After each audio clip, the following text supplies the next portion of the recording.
everyone! So ngayon dito sa mga kamatis, may bunga na siya guys. Look, pati itong kalabasa, may bulaklak na. Look, tanim pala yan siya ni Mami. Tangtingin muna ko dyan bago nagluto. So ngayon, here, we have hot dog, bawang sibuyas, ketchup, yan. Banana ketchup yan guys. So ngayon, i-prepare na. Nabutang ko ng mantika kay, alam mo yun, dapat naka-landscape or ay naka-portrait kasi sasawala lang. So naayos namin siya. Dilagay ko, nagibutang ko ang sibuyas. Nalo-halo, nilagay ko next ang bawang. So guys, ayan, gawin na natin. Alam mo natin kung nag-ibig diba? Sunod ang hotdog. Always talaga may naiiwan sa pinggan, kaya yan, kinamay ko na naman siya guys. 1, 2, 3. Yan. Tara! So simple na siya na, ayun, tingnan mo. Meron pa naiwan na hindi na slice, nakalimutan. Next ang tomato. Don't worry guys, sinandok ko yan siya.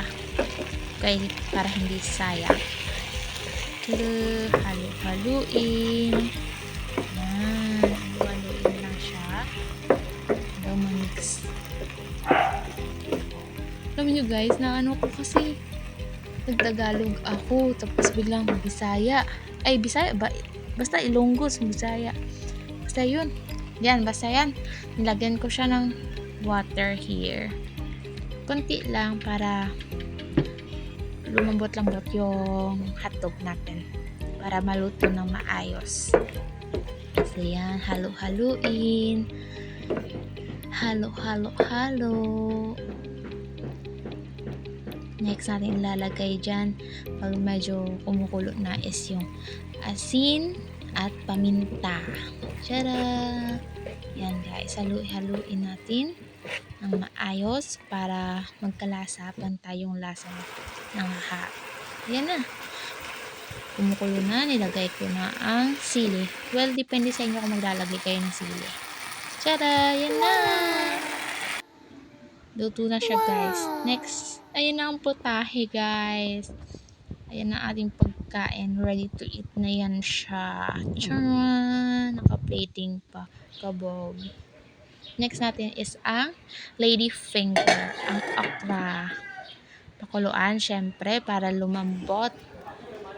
Ayan na, tapos na, nagsumugay pa yung ano kasi nilagay ko siya dyan. Yan. Next ang kamote tops, dahon ng kamote. Same process lang sa okra syempre. Chan, luto na din siya ulit.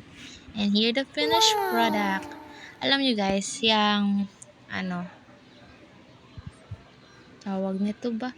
Yung sausawan, meron yung alamang na ginisa, tapos suka. Super sarap yan guys. Promise, so affordable. Kaya welcome kayo lagi sa Lutong Bahay. Bye-bye!